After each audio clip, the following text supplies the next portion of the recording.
안녕하세요. 정주기고 이태정 신부입니다. 저는 집이 지금 차쿠예요. 중국 차쿠란 말이에요. 근데 코로나 때문에 들어와서 아주 환영받으면서 여기저기 최양무 신부님처럼 이렇게 길 위에 있는 마음으로 살고 있습니다. 차쿠는 중국 땅이지만 압록강 국경에서 가장 가까운 중국 성당이라는 이유로, 지리적인 이유로 박해시대 때 한국 천주교회와 밀접한 관련을 맺게 되는 곳입니다. 조선으로 파견받은 파리예방 선교사들이 목적지에 거의 다 와서는 마지막으로 하루 이틀 거리에 있는 차푸에 대기하다가 밀입국을 시도하죠.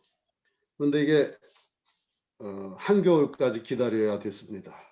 왜냐하면 그냥 강물 위를 도강하다가는 거의 백발백중 국경 수비대에게 발각될 것이죠. 그래서 이렇게 겨울날 밤에 눈보라가 휘몰아치는 겨울밤에 압록강에 얼음이 얼면, 결빙이 되면 그 얼음 위를 흰 광목 같은 걸 뒤집어 쓰고 눈발이 막 내릴 때 기어서 도강을 하면 안전했다는 것입니다.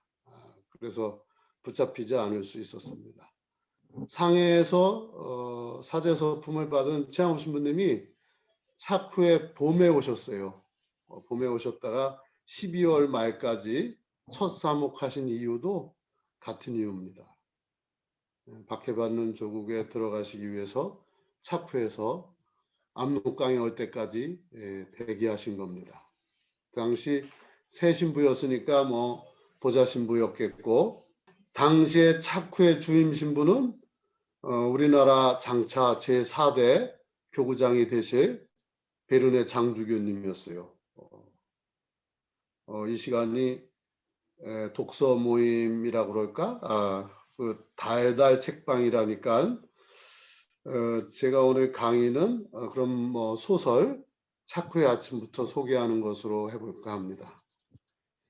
먼저 솔직히 말씀드리자면 제가 소설을 만들어낸 게 아니라 소설이 저를 사제로 살렸습니다. 신부로서 아무것도 할 수 없는 공산당 국가에서 소설 창작이 오히려 저를 사제로 살아남게 했다는 게 솔직한 말씀입니다. 저는 동북 심양이라는 곳에서 5년 동안 혼자 살고 혼자 미사하고 그렇게 지냈습니다. 이게 쉬운 게 아니에요. 미사 때 주님께서 여러분과 함께 할 때 저는 주님께서 창문과 함께, 주님께서 벽과 함께 그렇게 미사했습니다. 근데 이게 저만 그런 게 아니라 이제 중국 선교사들을 제3기로 나눈다면 제1기들은 90년대에 가신 분들이 제1기라고 말할 수 있죠. 저는 2005년도에 나갔으니까 2기 중반이라고 말할 수 있죠. 근데 1기에 중국에 나간 수원교구 어떤 신부님 말씀이 자기도 큰 뜻을 품고 중국에 나갔는데 여러분들이 여행 갈 때 중국에 가면 마음대로 할 수 있고 자유스럽게 할 수 있지만 거기 상주하는 천주교 신부로서는 사회 자체가 아무것도 할 수가 없게 돼 있어요. 그래서 이 신부님도 아무것도 할 수가 없어서 그러면 어떻게 하느냐. 그래서 한 것이 거기 또 겨울에는 내시면 깜깜해져요. 오후 4시면 벌써 해가 떨어져요. 그러니 뭐라 할까 하다가 도장을 파기 시작했답니다. 도장. 그래서 몇 년을 도장을 팠는데 이동될 때쯤 되니까 사제관의 벽면이 온통 도장으로 진열되었다고 합니다. 제가 원래 아주 엉덩이가 가벼운 사람이에요. 그런데 소설 쓸 때만은 5시간이 5분처럼 지나갔습니다. 그리고 한번 책상에 앉으면 배가 고파서 일어나는데 벌써 때가 된 거예요. 그래서 식사 시간에야 일어설 정도였습니다. 정말 쌀이랑 국거리랑 아주 많이 준비해서 어떤 때는 21일을 3주간을 한 번도 문을 열고 나가지 않을 정도로 집안에서만 있어도 그렇게 재밌었습니다. 이게 너무너무 재밌었던 거예요. 그래가지고 한편으로는 머리가 아프고 한편으로는 재밌으니까 이게 머리에 얼마나 과부하가 걸려요. 그러니까 제가 이렇게 머리가 지금 갑자기 그때 하얘진 겁니다. 차쿠는 박해식이 세계교회가 우리 한국교회를 도와줬던 교두보입니다. 말씀드렸듯이 파리 방선교사 신부님들이 압록강의 결빙을 기다리던 조선 선교사 대기소가 있었어요. 그래서 저도 차쿠의 사적지의 어떤 키워드를 주제를 뭐로 잡을까 하다가 차쿠라는 사적지의 키워드를 천마음의 장소 그리고 차쿠 성당의 제대의 주제를 천마음의 제대로 이렇게 정했습니다. 왜냐하면 차쿠를 거쳐간 파리 예방 선교사들을 생각하면 지금도 뭉클해지는 게 있습니다. 파리 예방 선교 파리에 있는 본부에 가면 그 복도에 커다란 유화가 한 장 걸려 있대요. 그 그림의 내용은 휘영청 달빛 아래 어떤 새파란 젊은 신부가 할머니 노파를 무지막지하게 밀어 쓰러뜨리고 그 할머니 위를 타고 넘어가는 장면이 그 그림의 내용입니다. 그럼 그게 무슨 뜻이냐? 그 젊은 사제는 바로 조선으로 파견된 파리 예방 선교의 신부이고 그 노파는 바로 그의 어머니였던 것입니다. 그 신부가 이제 조선으로 파견되기 전에 본가에 들려서 어머니한테 인사를 이제 드리러 간 거죠. 그래서 어머니는 조선이라는 곳이 어떤 데인지 모를 줄 알고 어머니가 어디 가느냐고 묻자 제 소임지는 조선이라고 그러자 어머니가 어디서 조선이 어떤 곳인지를 알아들으신 거예요. 그래서 그 어머니가 모성으로 아들 신부의 바지가랑이를 잡고 안놔주고 그러다가 해가 떨어진 거죠. 하루 종일. 그리고 이제 달이 솟았는데 그거 이제 시간이 더 지나면 배를 놓칠 것 같은 선교사 젊은 사제는 아들은 어머니를 밀치고 그렇게 선교 조선으로 출발하는 그런 장면, 그 장면이 바로 그 유화의 내용입니다. 그렇게 조국을 출발해서 이제 거의 목적지 가까이 온 곳이 차쿠입니다.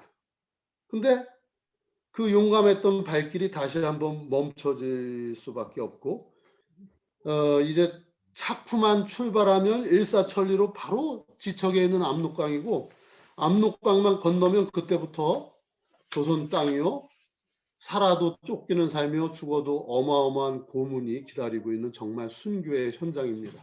그런데 성인이 되신 그분들이야 모르겠지만 저 같은 평범한 사람들은 겁이 났을 겁니다.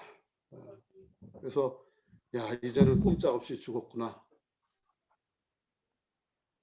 아직 자유가 있는 곳에서 인간적으로 겁이 났을 겁니다. 그러면 어쩔 것인가? 저 인도나 동남아시아도 선교사제 숫자가 턱없이 부족하다는데 글로 갈까? 인간적으로 생각하면 아니면 조선으로의 길을 계속 나아갈까? 아마 망설여졌을 겁니다. 특별히 날씨가 이제 추워지고 상강이 되고 서리가 내리면 이제 때가 다 되었구나 했을 겁니다. 그러면 어떻게 했을까요? 자꾸 겁이 나니까 내가 왜 사제가 되려고 했지? 또 사제 중에 왜 파리방 선교회 신학생이 됐지? 또 왜 조선을 지원했지? 이 첫마음으로 선교사들은 돌아갔을 겁니다. 거기서도 해결을 보지 못하면 더 첫물음으로 갔을 겁니다. 그럼 나는 왜 사제가 되려고 했지? 애초에? 거기서도 해결을 못 보면 애초에 첫마음. 그러면 사람으로서 이 지상에 잠시 잠깐 지상의 생명을 가지고 산다는 의미가 무엇이냐. 아마 성소를 결정할 때 그 첫마음으로 돌아가서 답을 구하려고 했을 겁니다. 그 첫마음으로 겁나는 그 두려움을 달래고 또 다졌을 것입니다. 겁이 날 때마다, 망설여질 때마다 그 첫마음을 꺼내서 올려보았던 하늘이 바로 차크의 하늘이 아닐까. 그래서 차크는 첫마음의 성지입니다. 차크는 영토는 청나라 땅이었지만 교회로 보면 조선교구 소속 본당이었어요. 그게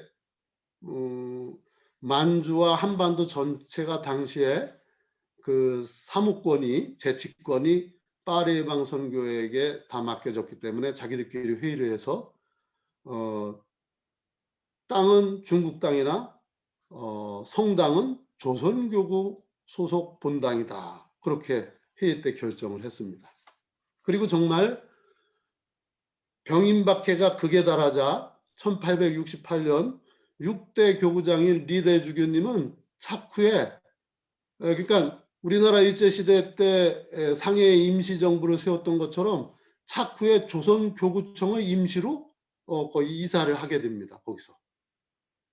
그런데 이 차쿠는 사실 이보다 훨씬 일찍 1842년, 뭐 연도 자꾸 얘기하면 조금 그런데 그래도 몇 번 얘기하면 1842년 김대건 신학생이 요동 백가점이라는 곳에서 편지를 4통 써요. 4번째부터 7번째 4통인데 그 발신처가 요동의 백가점입니다. 그리고 그로부터 7년 후에 그 백가점이 차쿠 본당으로 승격이 되는 거예요. 그러면 42 더하기 7하면 얼마예요? 49죠.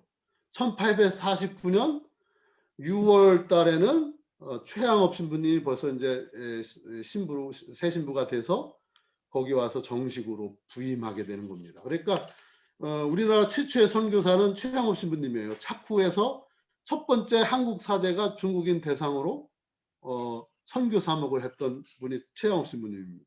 그 결정적인 증거로 최양업 신부님은 6월 21일 날 차쿠에 와서 이제 거의 한 달 정도가 되자 사목 선서를 합니다. 그리고 선서문을 그대로 동봉해서 파리에 있는 본부로 붙이죠. 그것이 지금 파리 해방 선교의 고문서구에 잘 보관되어 있어요. 저는 이 차쿠를 2006년 1월 1일 날 발견했어요. 그때까지 학계의 모든 학자들이 김대건 신부님의 백가점과 최양업 신부님의 차쿠를 각각 다른 지방으로 알고 있었어요. 근데 저같이 역사에 대해서 초보자가 운이 좋게도 백가점 공소가 차쿠 본당으로 승격된 동일 지역임을 처음으로 확인했습니다. 그때 저도 무척 감동스러웠습니다. 그 감동으로 지금 아직 차쿠에 있는 겁니다. 그러니까 김대건의 서신 발신처 백가점과 최양업의 첫 사목지 차쿠가 한 동네라는 것입니다. 한 동네. 10년을 벼르다가 2016년 1월 1일 날 거기 10년이라는 날짜에서 하루도 어떻게 집 짓고 들어가다 보니까 새집 증후군이라고 그러나요?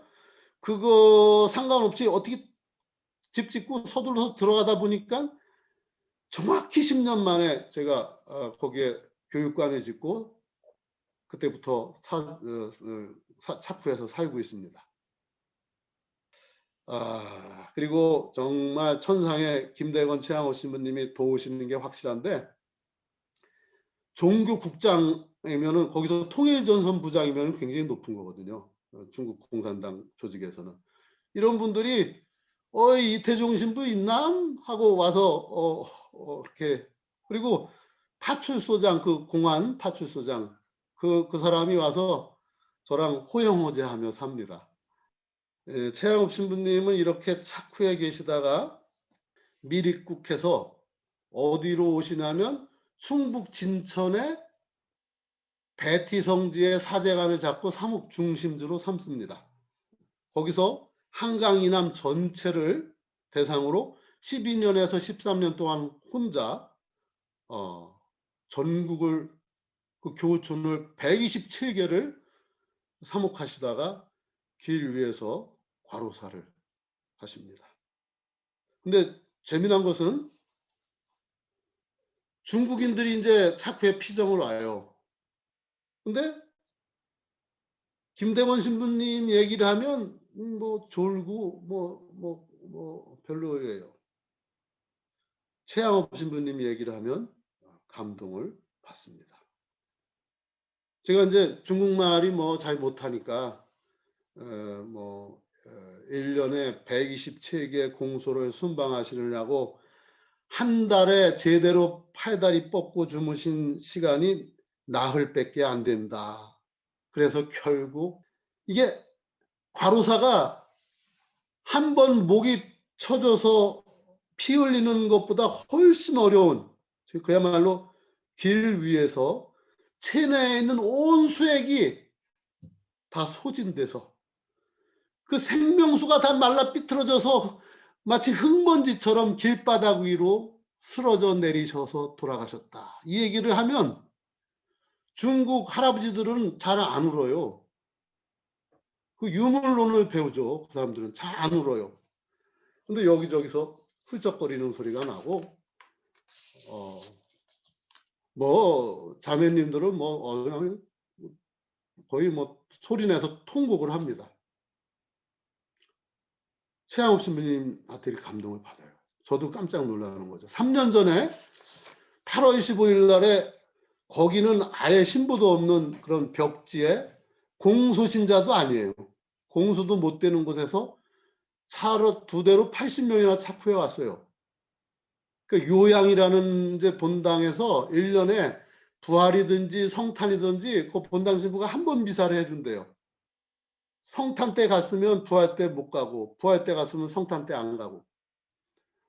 그래서 이제 그분들이 하도 목말라 하는 것 같아서 제가 무료로 재워주고 또 밥도 내고 했죠.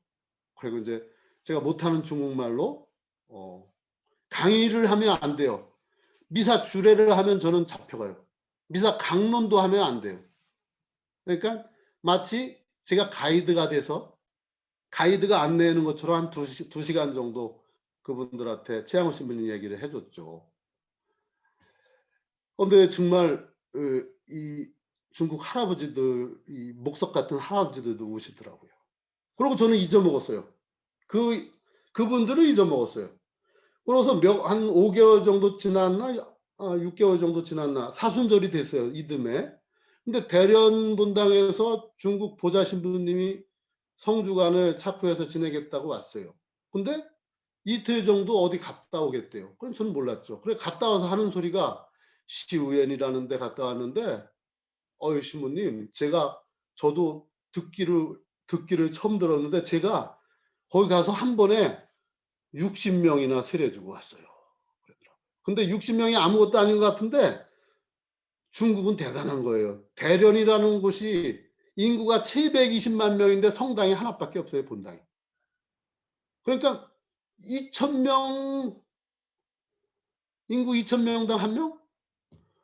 근데 이제 전국적으로 보면 통계가 저 허베이 같은 데는 뭐 신자가 많으니까 500명, 인구 500명당 한 명 정도 잡아도 60명 줬다는 소리는 우리나라 저기 신자 비율로 따지면 한 번에 3,000명 준 거나 똑같은 거죠. 난 최양업 신부님 그때 생각 많이 했어요. 어떻게 제가 중국말도 잘 못했는데 그렇게 감동을 받을까? 기적 같다고 생각이 됐습니다. 근데 또 이제 제 고향이 어떻게 하다 보니까 마침 배티 출신입니다. 제가 배티 인근 백곡공소 출신이에요. 근데 이게 재미난 게 보편교회로 본다면 최양업 신부님이 어디 계셨어요? 차쿠 계시다가 그러니까 삼옥중심지 사제관토로 배티로 오신 거 아니에요? 근데 배티의 유일한 후배 신부가 한 분 더 있긴 해요. 윤희병 신부님이라고 은하를 쓰신 분이에요. 근데 그분은 6.25 사변 때 이미 행방불명 됐어요. 벌써 꽤 70년 전에. 그리고 이제 저 혼자인데 지금 제가 어떻게 차쿠에 가서 살게 된 거죠. 170년 만에 이거 뭐 또 자랑 같아서 말하기 그렇지만 그러니까 교환 신부로 어떻게 하다 보니까 그렇게 제가 차쿠에 가서 살게 됐습니다. 안 되는 건데 어떻게 성당 부지 안에서 상주할 수 있게 되었는가? 뇌출혈로 쓰러진 대련 한인본당 전임인 중국 신부님을 간병한다는 조건으로 길이 열렸습니다. 고 전영부 중국 신부님은 대련 성당을 신축하고 뇌질환으로 쓰러졌습니다. 그런데 2년 전에 이미 그이와 통성명할 때 묘하게도 우리 둘이 돌아가신 그 전영부 신부님이랑 저랑 어떻게 그 얘기만 해도 지금 한참 해야 되는데 그냥 축소를 합니다. 저랑 생년월일이 똑같아요. 이게 미신 같지만 아직까지 중국에서는 효과 만점이 중국 사제단이 이렇게 저렇게 하는 말을 막았어요. 주교님은 무조건 제 편이지만 신부님들은 이상하게 보는 분도 있었는데 그리고 심지어 중국 공산당 간부한테까지 아무 문제가 없도록 했어요. 그러니까 세 번째 뇌출혈로 뇌 세척 수술을 해야 되는데 20시간이 넘어도 수술을 못하고 있는 거예요. 그제서야 저한테 전화를 했어요. 그래서 가족들이 사인을 해야 되는데 가족들이 사인을 안 해준다는 거예요. 왜냐하면 새로 부임한 본당 신부와 그 환자 신부님하고 사이가 안 좋은 거예요. 이상하게 같은 중국인들인데도. 근데 저는 무지하게 가족들이랑 사이가 좋거든요. 그래서 떠듬거리는 말로 4시간 후에 그러니까 24시간 25시간이 지난 거죠 벌써. 도착을 해가지고 제가 막 원래 외국말 못하면 목소리 더 커요.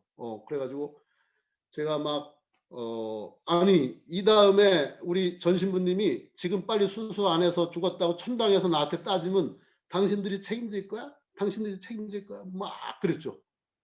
그래서 이제 수술 사인이 나서 수술했는데 그때 저쪽 한켠에 까만 양복 입은 한 6명, 7명 그 사람들이 있었던 거예요. 그 사람들이 중국 공산당 간부들이었어요.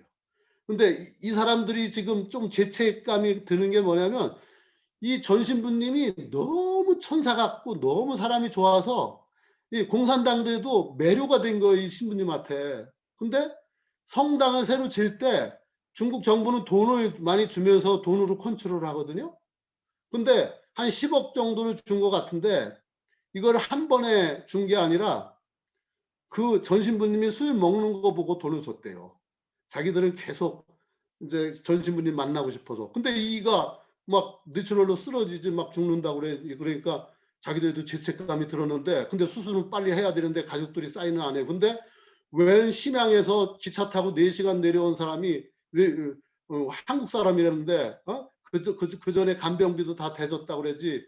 그리고 못하는 말이지만 막 가족도에서 뭐 사인 시키지 수술하게 하지. 그리고 그 다음에 차후에 건물을 요양원을 짓고 그 환자 신부님 요양을 끝까지 해준다고 그러니까 그 공산당 간부들이 마음이 흔들린 거예요. 법적으로 안 되거든요. 웬 카톨릭 외국 사제는 어림도 없어요. 그런데 자기들이 죄책감을 느끼니까 그때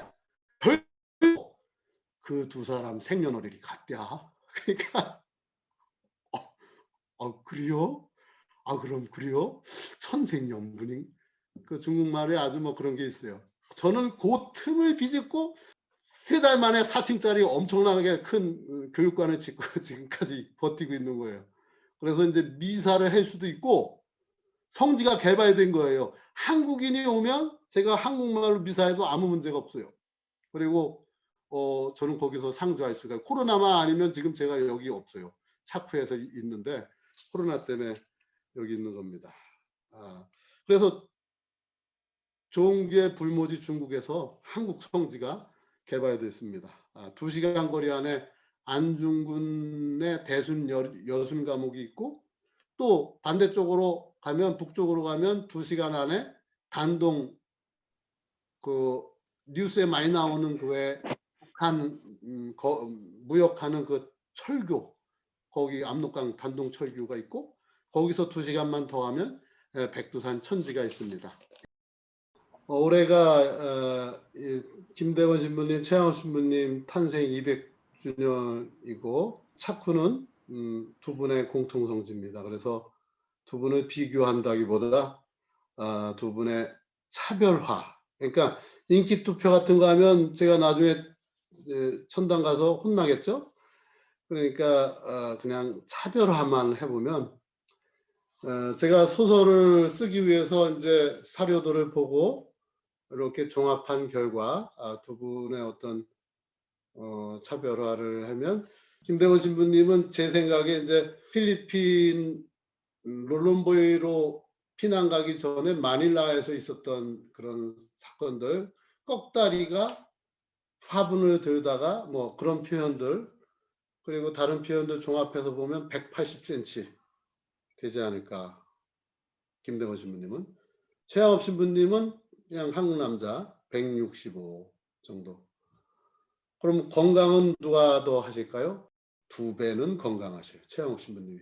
작지만 탱크같이 아주 뭐 그런 다부진 그런 분이었어요. 그러면 여러분들 보시기에 누가 더 잘생기셨어요?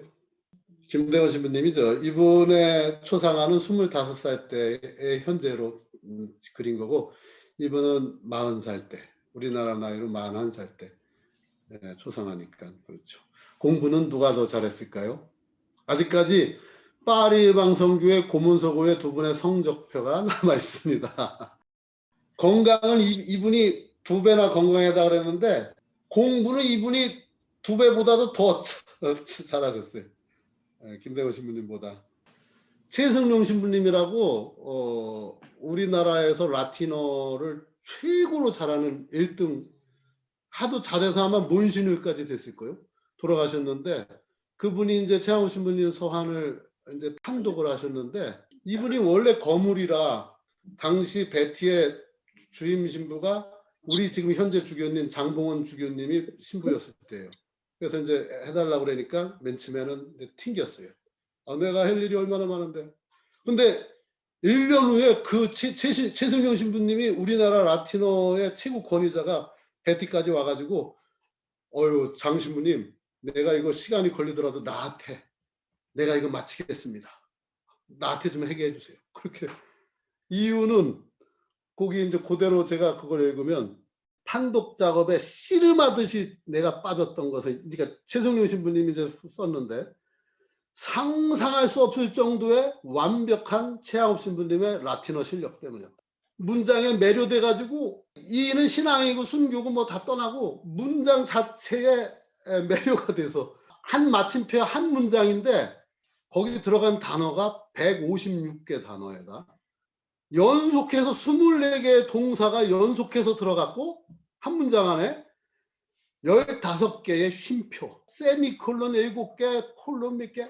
최양업 신부님의 라틴어 실력은 모든 프랑스 신부님들보다 나은 거예요. 부제인데도. 유장한. 그렇게 긴데도 단순하고 문장의 온도도 끝까지 치솟고 그 문기가 절대 죽지 않고 그 다음에 단순하면서도 유장했대요. 그러니까 뭐 전 뭐 모르겠는데 하여간 그렇게 최 신부님이 대단한 분이에요. 나이는 두 분이 동갑이죠. 근데 생일이 누가 더 빠를까요? 김대원 신부님은 8월 21일생이고 최양업 신부님은 3월 3일절 3월 1일입니다. 중요한 거는 신부들은 또 오르도가 중요하거든요. 그래서 신학생 오르도가 누가 먼저 됐느냐. 이분은 2월 6일 겨울. 에? 오늘이네? 하여간 나는 뭐 아까 그 돌아가신 제가 모셨던 환자 신부님이랑 생년월일이 같다는 거 거짓말 아니에요. 진짜. 이 신부님은 7월 11일 날 신학상 선서를 해요. 그러니까 오르도도 이분이 더 빠르죠. 성격은 김대원 신부님은 외성적이에요. 최양업 신부님은 내성적이에요. 김대건 신부님은 전형적인 공격수 스타일, 치고 나가는 스타일. 최양업 신부님은 전형적인 수비수 스타일, 주워 담는 스타일. 이분이 부재 때 들어오려고 그랬는데 압록강에서 김프란시스코라는 밀사가 병우박해가 일어나서 지금 못 들어갑니다. 김대건 친구 신부님도 순교했습니다. 그러자 못 들어가고 홍콩으로 가서 뭐를 했냐면 기해박해, 병우박해 82위 순교자들에 대해서 조사서를 라틴어로 써가지고 번역해가지고 교황청에 보내요. 지금 그때 경신성, 지금 시복시성위원회 추기경 교황님한테 보내는 거예요. 시복시성 청원서를 그 작업을 최부재가 해요. 그래서 어떻게 보면 이분이 아직 가경자밖에 안 되는데 이분 성인된 거는 이분 부재 때 홍콩에서 김대건 순교사 무조건 순교한다고 성인되는 거 아니에요. 조사서가 정확해야 돼요. 기록이 정확하고 조사가 증거까지 정확해야 돼요.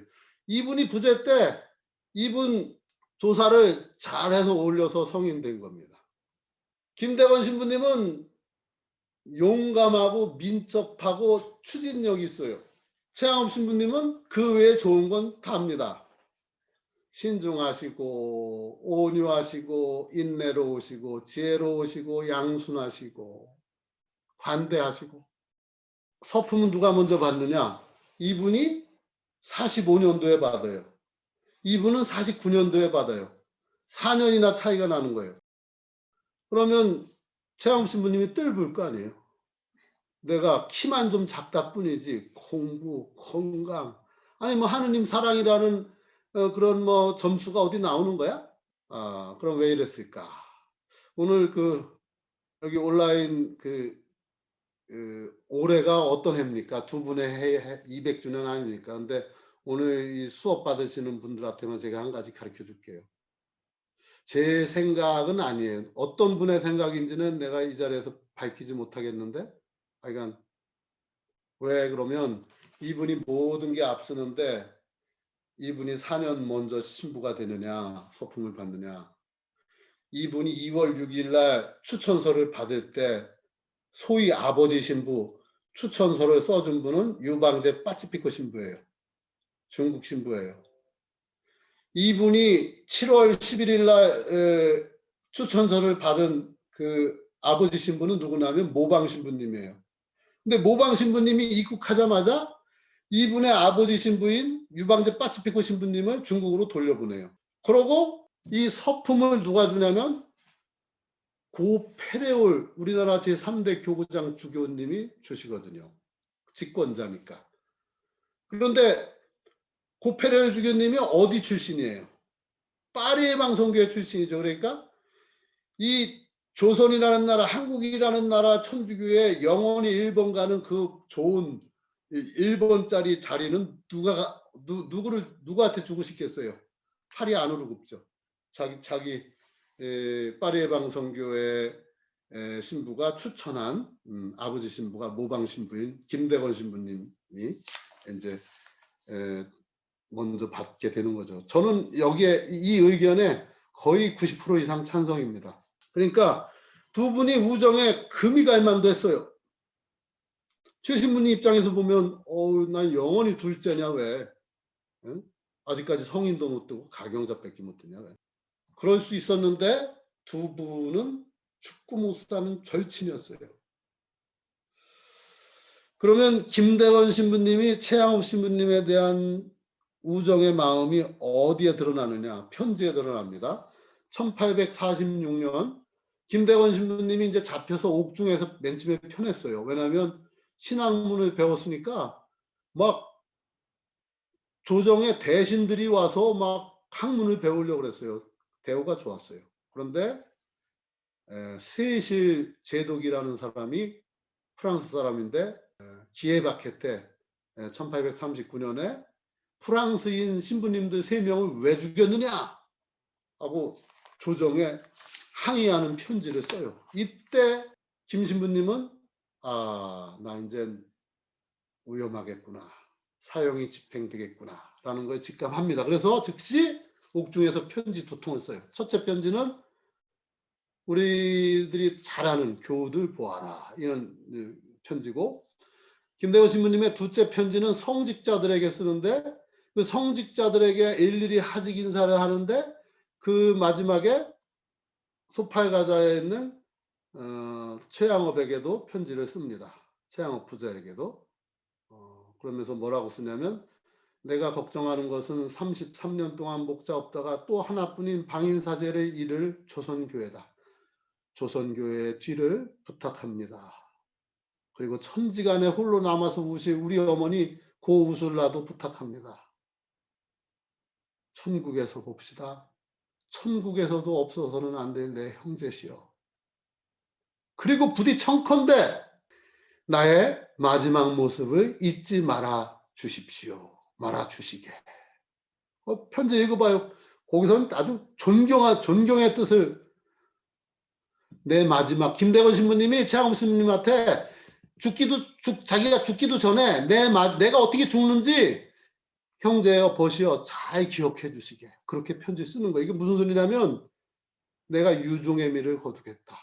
내가 가장 아름다운 모습으로 둘러싸여 있는 사람들이 눈물을 흘릴 정도로 아름다운 모습으로 순교하겠다, 이 소리예요. 내 마지막 모습을 잊지 말아 주시게, 그걸 씁니다.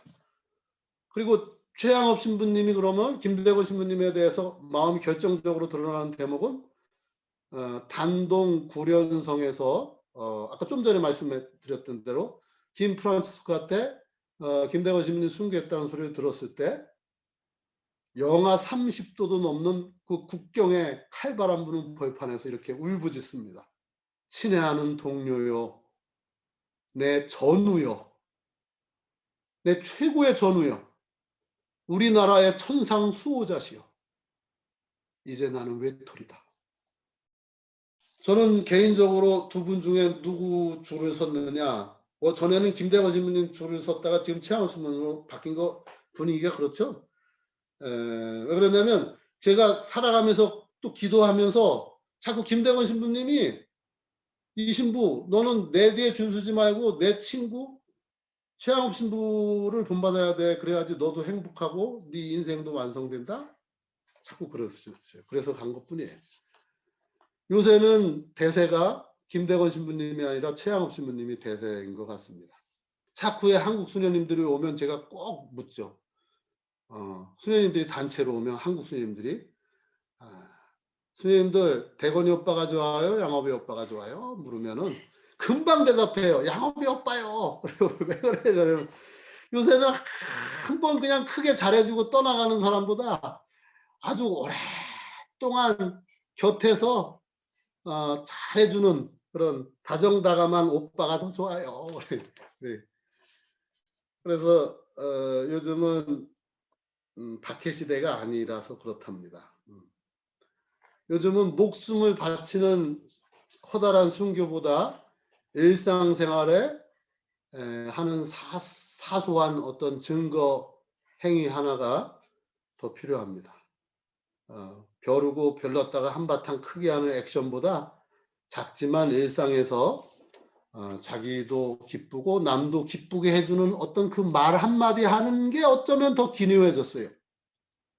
제가 서울 지하철을 탔는데 코로나 전인데도 어떤 나라보다도 세련된 얼굴이에요. 남자애들도 그렇게 멋있을 수가 없고 여자애들도 그렇게 이쁠 수가 없어요. 옷도 최고로 잘 입었어요.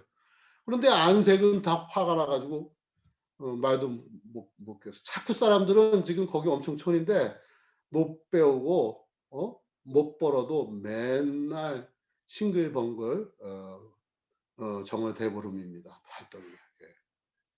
이게 사소한 데서 기쁨을 얻는 것도 일종의 능력인데, 지금 우리가 다른 건 다 발전됐는데 사소한 데서 얻는 기쁨을 얻는 능력은 어째 퇴화하고 있지 않는가. 그래서 제가 묵상한 최양업 영성은 목숨을 죽이라는 영성이 아니라 목숨을 잘 살라는 영성입니다. 하느님의 모상인 인간의 생명을 영위해 보라는 영성입니다.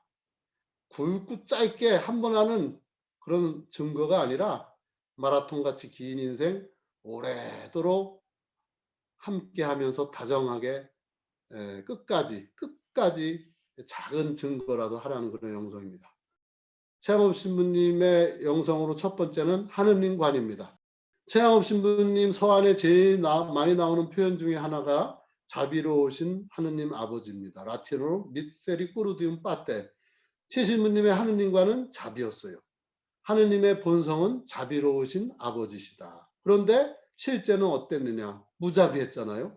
아버지 최경화는 곤장 맞아 죽고, 어머니 이성례 마리아는 칼 맞아 죽고, 막내 피덩이는 옥에서 굶어 죽고, 제일 친한 대건이도 목이 잘려서 군문에 효수되고, 그렇게 존경하던 모방 신부님, 사랑하는 결애요 동포들이 매일같이 포조들에게 쫓기다가 살육당하고 지리멸렬하는 현실이었어요. 이 자비하신 하느님 관과 무자비한 현실의 갭. 그러면 최 신부님은 이걸 어떻게 극복했느냐? 하느님이 미국에 반드시 더 조의해 주실 것이다. 왜? 본성이 자비이기 때문에. 이 본성 때문이라도 머지않아 지금보다 훨씬 더 좋게 해주실 것이다. 그래야만 되신다. 그러시려고 지금 이러시는 것이다 하면서 원망에 빠지지는 않았습니다. 하느님의 자비를 정말 단순히 믿은 분이에요. 죽음의 골짜기에서도 이것만 매달렸어요. 그러니까 하느님한테 섭섭할 일도 없고 또 사람이 나물러 준다고 섭섭할 일도 없습니다. 왜? 만사를 모두 아시고 꿰뚫어 보시는 하느님이 잠시 후에 반드시 더 좋게 해주실 것이기 때문에 자비시니까 그러하셔야 되기 때문에. 그래서 최 신부님은 조급해하거나 한 번도 화를 낸 적이 없답니다. 화를 냈다는 기록을 찾으시면 앞으로도 찾으시면 저를 추궁해도 좋아요. 최 신부님처럼 온유한 분이 없어요. 어떤 상황에서도 정말 바보 같으실 정도로 하느님의 자비로우심만 믿고 희망을 끝까지 놓지 않았던 분이 우리 최양업 신부님이십니다. 두 번째로 최양업 신부님의 어떤 영성, 그게 희망의 원천은 인내였습니다. 인내. 그러면 최 신부님은 언제 이 인내를 통감할까요? 1847년 8월 부재 신분으로 해로를 개척하려고 탔던 함선이 소설에도 나오죠. 현재 군산 앞바다 고군산도에서 좌초가 되는 거죠. 좌초가. 그토록 그리던 조국의 산하가 손에 잡힐 듯 했습니다. 그런데도 입국하지 못하는 안타까움에서 대성통곡을 하십니다. 그러니까 그 스승이던 메스트로 신부님이 뒤에서 도닥거리죠. 최부재, 나도 전에는 희망이라는 것이 힘든 현재를 견디게 해주는 것인 줄 알았어. 그런데 반대더라. 오히려 현재의 힘든 현재를 잘 참으니까, 인내하니까 그 인내의 끝에 희망의 싹이 나오더라고. 인내의 때가 차니까, 인내의 속이 썩을 대로 썩으니까 참 희망이 싹 트더라. 그러니까 최양업 부제는 울먹이면서 화답을 합니다. 아니에요. 예수님 같은 분도 공생활을 하려고 33년간 기다렸는데 저는 고작 10년 기도해 놓고 설리 근거를 달라고 했으니 보챈 꼴이 아니겠어요? 얼마나 많은 위대한 성인들이, 거룩한 성인들이 한 가지 지향으로 10년, 20년, 이거 제 말이 아니에요. 최양호 신부님이 쓰신 말이에요. 30년, 40년 혹은 더 오랫동안 열렬한 기도와 힘든 극기와 그 지루한 보속을 바칩니까? 만물이 모두 머리이신 그리스도를 본받아 겸손하게 큰 고난을 받은 다음 인내한 다음에 열매를 맺도록 미리 그렇게 정해 두셨는데 제 앞선 인간적인 바람이 혹시 하느님 자비의 길을 막지나 않았나 해서 흘린 눈물입니다. 잠시 지나가는 얘기로 우리가 바치는 기도가 무엇인가, 신앙생활의 기도가 무엇인가 한번 얘기해 봅시다.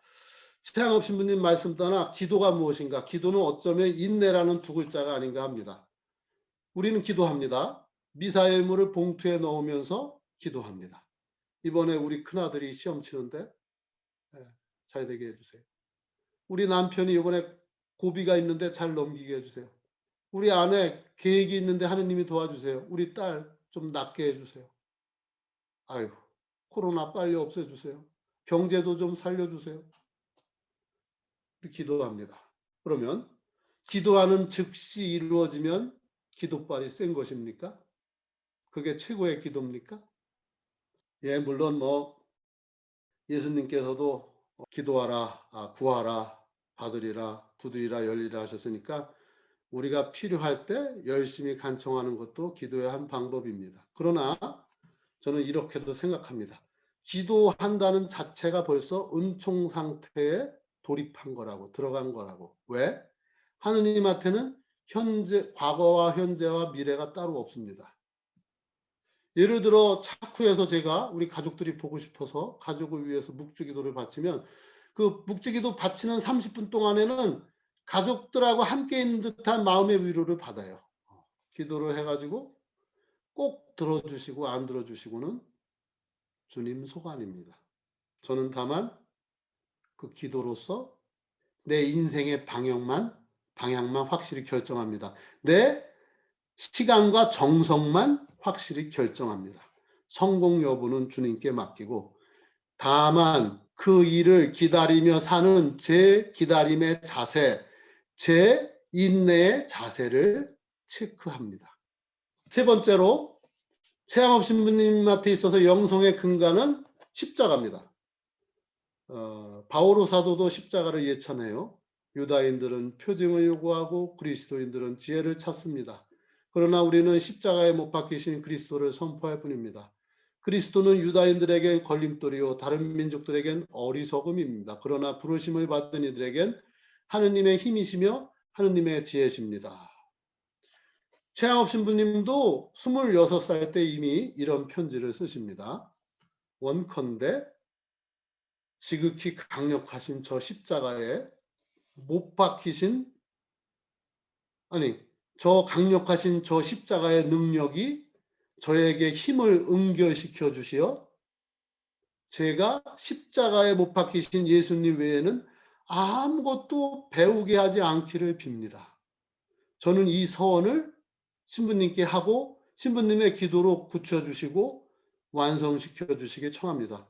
어떻게 26살 된 청년이 일생의 스승이자 장상으로 모셨던 르브레즈아 신부님한테 십자가 서원을 합니다. 종신서원이 아니라 십자가 서원을 합니다.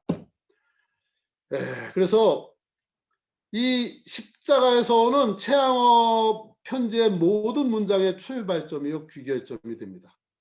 그래서 좀 전에 말씀드렸던 두 가지 최양업의 희망의 원천. 첫째, 자비로우신 하느님 관과 둘째, 인내, 희망을 낳는 인내 역시 이 십자가 영성에 수렴되고 있습니다. 왜냐하면 첫 번째로 하느님은 자비로우신 분이니 지금은 어려워도 잠시 후에 좋아질 거야. 막연하게 우리가 영어로 Don't worry, be happy, 시샘말로 걱정 마, 다 잘 될 거야. 이 정도가 아니라는 겁니다. 십자가 덕분에 이 희망은 끝까지 가게 됩니다. 십자가에 이르도록 희망하고 십자가에 근거를 둔 반석 같은 희망이 됩니다. 두 번째로 인내 역시 십자가까지 감내하겠다는 그런 인내가 됩니다. 그러니 거기서 나오는 희망을 세상 무엇이 부끄럽게 하겠습니까? 아니 그래 무슨 분이 십자가가 유일한 희망이라니 이런 이의 희망을 세상 그 어떤 역경이 있어서 꺾을 수가 있겠습니까? 그래. 이렇게 최양업 신부님은 젊어서 십자가 서원을 했고 십자가의 완성을 위해 사셨기 때문에 현세의 그 어떤 것에도 실망하지 않으셨습니다. 죽음의 골짜기에서도 희망하시고 주변의 이웃들에게 그 희망을 전하셨습니다. 로마서 8장 15절의 말씀으로 강의를 마칠까 합니다. 이건 지금 제 강의록에도 쓰여 있지 않는 말인데 저는 이렇게 말하고 싶어요. 바오로 사도가 앞으로 하실 이 말씀은 주어가 하느님인 것 같아요. 하느님이 우리를 그만큼 사랑한다. 근데 그 주어를 바꾸면 우리가 어떤 지경에 빠져도 우리는 하느님을 사랑하겠다. 주어가 우리로 바꿔도 되는 것 같습니다. 한번 여러분들 들어보세요. 우리로 바꿔서 한번 들어보세요. 누가 감히 우리를 그리스도의 사랑에서 떼어놓을 수 있겠습니까? 환난입니까? 역경입니까? 박해입니까? 굶주림입니까? 헐벗음입니까? 혹 위험이나 칼입니까? 나는 확신합니다. 죽음도 생명도 현재의 것도 미래의 것도 높음도 기쁨도 그 밖에 어떤 피조물도 우리 주 그리스도 예수를 통하여 나타난 하느님의 사랑에서 우리를 떼어놓을 수 없습니다. 이것은 주어를 바꾸면 나는 어떤 환난이 닥쳐도 하느님 사랑하겠다. 이러는 바오로 사도의 어떤 고백이죠. 어떻게 보면 일상생활의 순교 모범이신 가경자 사제 최양업 토마스 코로나 종식을 위하여 빌어주소서. 일상생활의 순교 모범이신 가경자 사제 최양업 토마스 우리도 십자가에서 흔들리지 않는 참 희망을 찾으며 살도록 전구해 주소서. 아멘.